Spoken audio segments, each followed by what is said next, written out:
मेरे प्यारे विद्यार्थियों, आप सभी कैसे हैं? मुझे पूरी उम्मीद है कि आप सभी बेहतर होंगे।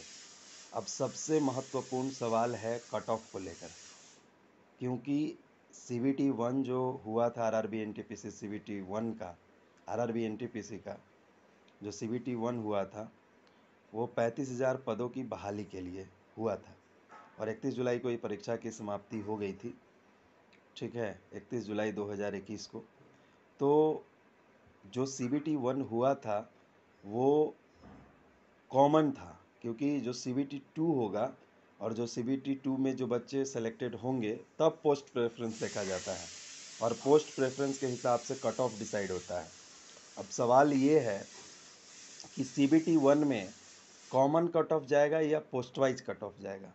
देखिए, मैंने पहले ही बोला है कि कॉमन कट ऑफ जो जनरल कट ऑफ रेलवे के द्वारा तैयार किया गया है वो जाएगा। इसका कतई ये मतलब नहीं है कि 10+2 वालों का और ग्रेजुएशन वालों का सेम कट ऑफ होगा।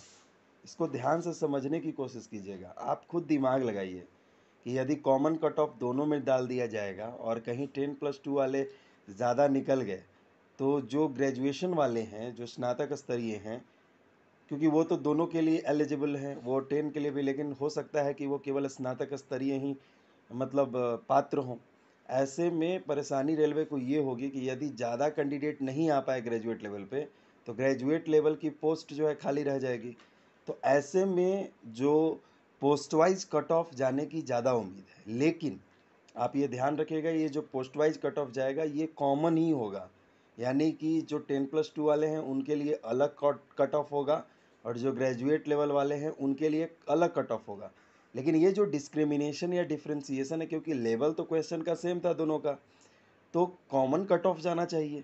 लेकिन आरटीआई में लगाने के बाद ये ज़्यादातर आया कि पोस्ट वाइज कट ऑफ जाने की ज़्यादा संभावनाएं हैं, क्योंकि आपने आरआरबी जेई वाले एग्ज़ाम में भी देखा था जो 2019 में हुआ था, वहाँ भी पोस्ट वाइज कट ऑफ इन्होंने सीबीटी 1 में दिया था।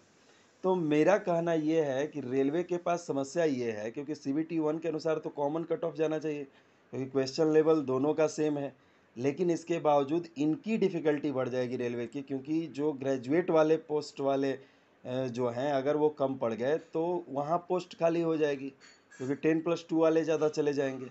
ऐसे में मुझे लगता है, और जो मैंने पता किया है अंतरिम सूत्रों के हवाले से, कि जो कॉमन कट ऑफ है वो तो रहेगा ही जो जनरल कट ऑफ है, लेकिन ग्रेजुएशन वालों का स्लाइटली हायर कट ऑफ होगा, स्लाइटली हायर कट ऑफ होगा इन कंपैरिजन टू 10+2।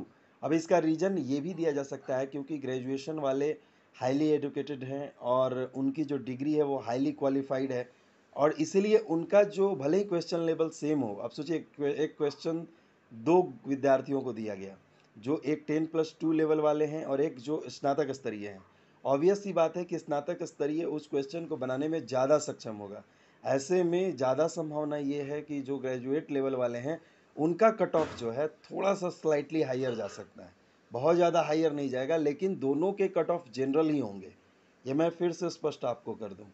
तो जो भी विद्यार्थी जिन्होंने ग्रेजुएशन लेवल के आधार पे दिए वो इत्मीनान रखें, थोड़ी सी स्लाइटली कट ऑफ हाई जा सकती है, लेकिन जो आपका पोस्ट वाइज जो कट ऑफ एक्चुअल में बनेगा वो सीबीटी 2 परीक्षा के बाद बनेगा, और हर एक पोस्ट के लिए 20 टाइम सिलेक्शंस होंगे।